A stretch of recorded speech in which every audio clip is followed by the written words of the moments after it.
हाँ देखिए, नेक्स्ट है पर्सोनिफिकेशन। क्या है?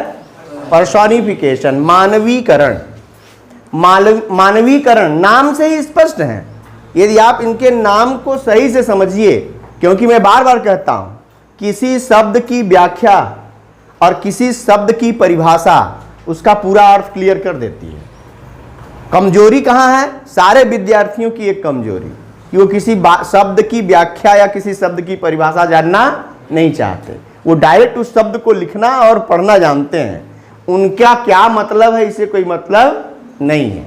जबकि परिभाषा देखें तो उनका आधा सेंस जो है कॉन्सेप्ट क्लियर हो जाएगा। जैसे देखो, पर्सोनिफिकेशन। पर्सोनिफिकेशन यानी मानवीकरण, और हिंदी में ही वर्ड है मानवीकरण। यानी मानवीकरण का मतलब मानव बनाने की क्रिया, प्रक्रिया। यानी अब मानव बनाने की प्रक्रिया, अरे भाई किसको मानव बनाएंगे? तो जो मानव है उसको थोड़ी बनाएंगे, तब वो अलंकार थोड़ी है। मानव को मानव बनाना ये कोई जो है अलंकार नहीं हुआ। तब क्या? जो मानव नहीं है उनको मानव बना देना, या उनको ऐसे प्रस्तुत करना जैसे वो मानव हो, उन्हीं को कहते हैं पर्सोनिफिकेशन या मानवीकरण। यानी अब सीधे सीधे डेफिनेशन पर जाओ तो in personification lifeless objects, non living things and abstract ideas are personified. Hindi में समझें तो मानवीकरण अलंकार में जो निर्जीव हैं, जो भाव हैं, जो मृतक हैं या जो सजीव नहीं हैं, उनको ऐसे प्रस्तुत किया जाएगा जैसे कि वो सजीव हों। उन्हें मानवीकृत कर दिया जाएगा। जैसे एक कॉमन सा वो है सेंटेंस, लव इज ब्लाइंड। ये एक कॉमन वर्ड है। क्या? कि प्रेम अंधा है। प्रेम कोई आदमी नहीं है। यानी यहां का जो वर्ड लव है, ये कोई वर्ड, कोई व्यक्ति नहीं है। ये एक लव यानी एब्स्ट्रैक्ट नाउन, भाव है, इमोशन, फीलिंग्स। ये क्या है? ये भाव है, और इसको ऐसे कहा जाएगा, प्रस्तुत किया जा रहा है जैसे कि कोई आदमी हो। क्योंकि ब्लाइंड कौन होता है? ब्लाइंड वह होता है जिसकी दो आंखें होती हैं, और जिसकी दो आंखें होती हैं वो कोई मानव होता है या वो सजीव होता है, और उनकी दोनों आंखें नहीं है, इसका मतलब वो अंधा है। और यहां ऐसे शब्द को या ऐसे भाव को अंधा बताया जा रहा है जिसकी आंखें नहीं है। इसका मतलब इस लव को क्या किया गया है? मानवीकृत किया गया है, यानी मानव बनाया गया है। यानी जो मानव नहीं है उसे मानव की तरह प्रस्तुत किया गया है। इसलिए इस सेंटेंस में कौन सा फिगर्स ऑफ स्पीच या लिटरेरी डिवाइस? पर्सोनिफिकेशन होगा। बात समझ में आ रही है? जैसे experience is the best teacher, is the best teacher. ये देखो, एक्सपीरियंस क्या है? एक्सपीरियंस यानी अनुभव। अनुभव सबसे अच्छा अध्यापक होता है। अध्यापक कौन होता है भाई? अनुभव होगा। अनुभव कोई व्यक्ति सजीव के पास होगा। लेकिन यहां डायरेक्ट क्या कहा? Experience is the best teacher. यानी एक्सपीरियंस एक भाव है जिसको क्या कह दिया गया? एक जो है पर्सोनिफाइड कर दिया गया, इसको मानव की तरह प्रस्तुत कर दिया गया। इसका मतलब ये मानवीकृत कर दिया गया। यानी किसी जो है भावपूर्ण विचार को क्या कर दिया गया? मानवीकृत कर दिया गया। बात समझ में आ रही है? जैसे डेथ लेज इट्स या his icy hand on the king.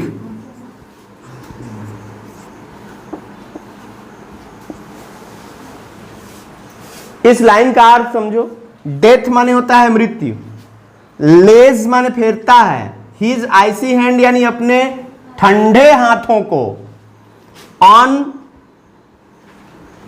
The king राजा के ऊपर, यानी मृत्यु राजा के ऊपर अपने ठंडे हाथों को फेरता है। मृत्यु को हाथ है क्या? हाथ किसको होगा? जो मानव होगा। अब ये मानव नहीं है, इसका मतलब इसको मानव की तरह प्रस्तुत किया गया, तो ये क्या हो गया? यही हो गया मानवीकृत, यानी यही हो गया मानवीकरण। अब सीधे सीधे व्याख्या पर फिर आ जाओ कि ऐसे शब्द जो भावपूर्ण विचार व्यक्त करते हैं या जो नॉन लिविंग थिंग्स को बताते हैं, निर्जीव को बताते हैं, लेकिन जब उसको वाक्य में ऐसे प्रस्तुत किया जाए जैसे वो कोई सजीव व्यक्ति है, तो उसी को हम कहेंगे पर्सोनिफिकेशन। बात समझ में आ गई? 3 हो गए, कौन कौन? Simli, metaphor, personification. बात समझ आ रही ना? अब आइए नेक्स्ट, इसी से रिलेटेड एक सेंटेंस वो है फिगर्स ऑफ स्पीच, जिसको कहते हैं एपोस्ट्रॉफी। क्या है ये? एपोस्ट्रॉफी माने होता है संबोधन अलंकार। एपोस्ट्रॉफी यानी संबोधन अलंकार। संबोधन अलंकार मतलब अब नाम से भी स्पष्ट है ये कि संबोधन यानी संबोधित किया जाता होगा। किसको? क्योंकि हम लिटरेरी डिवाइस पढ़ रहे हैं, तो डायरेक्ट ऐसे व्यक्ति को संबोधित कर रहे होंगे तो संबोधन नहीं होगा, तब तो ये एड्रेस हो जाएगा। जैसे मैं आपको बुलाऊं संबोधित करके, तो क्या वो संबोधन हो गया, यानी एड्रेस कहते हैं उसको, एड्रेसिंग। लेकिन यहां एपोस्ट्रॉफी मतलब उसे बुलाना है जो वास्तव में जवाब नहीं दे सकता। भाई जिसको हम बुलाएं और वो जवाब दे दे या मेरे पास आ जाए, वो क्या है? वो तो अलंकार नहीं रहा, तब वो क्या है? एड्रेस हो गया। लेकिन ऐसे को बुलाओ जो जवाब न दे सके, यानी जिनको हम पर्सोनिफाई करते हैं, मतलब जिनको हम मानवीकृत करते हैं, उन्हीं को हम बुलाते हैं। जैसे यहां मानवीकृत किसको कहा? लब को। अब हम इसको बुलाएं, ओ लब, ओ लब, ऐसा कहें। Experience, O experience, where is you? हे अनुभव कहां हो? बुला रहे हैं किसको?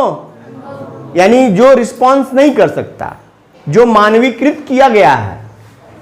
डेथ को बुलाएं, ओ डेथ, कहते हैं ना। हे मृत्यु जल्दी आ जाओ, कहते हैं ना। हे मृत्यु नहीं आ रही, हे मृत्यु आ जाओ। ऐसी परिस्थितियां होती हैं कि नहीं होती हैं? बुला किसको रहे हैं? जो मेरे बुलाने से आने वाला नहीं है। या ये कहो कि उन्हें बुला रहे हैं जो वास्तव में पर्सोनिफाइड हैं, यानी सजीव नहीं है, लेकिन उनको सजीव की तरह, मानव की तरह प्रस्तुत करके फिर उसको हम बुलाने का काम कर रहे हैं। यानी पर्सोनिफिकेशन और एपोस्ट्रॉफी को जोड़ो, क्या होगा? तो पहले डेफिनेशन देखो। In apostrophe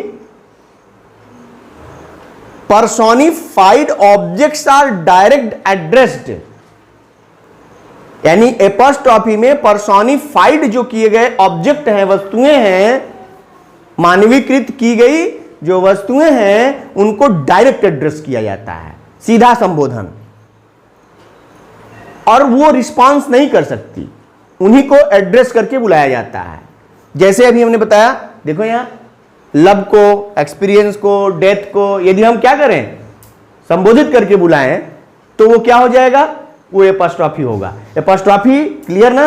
apostrophe personified object को, यानी जो पर्सन नहीं है उनको पर्सन बना करके फिर उनको जब हम एड्रेस करते हैं तो उसी को हम एपोस्ट्रॉफी कहते हैं। जैसे इसी को लिखेंगे, O death where is thy sting.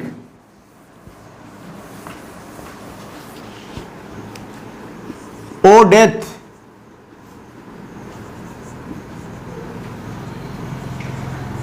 Where is thy sting. हे मृत्यु, किसको बुलाया? हे मृत्यु वेयर इज दाई स्टिंग, तेरा डंक कहां है? स्टिंग यानी डंक, यानी हे मृत्यु तेरा डंक कहां है, मुझे कब मृत्यु आएगी।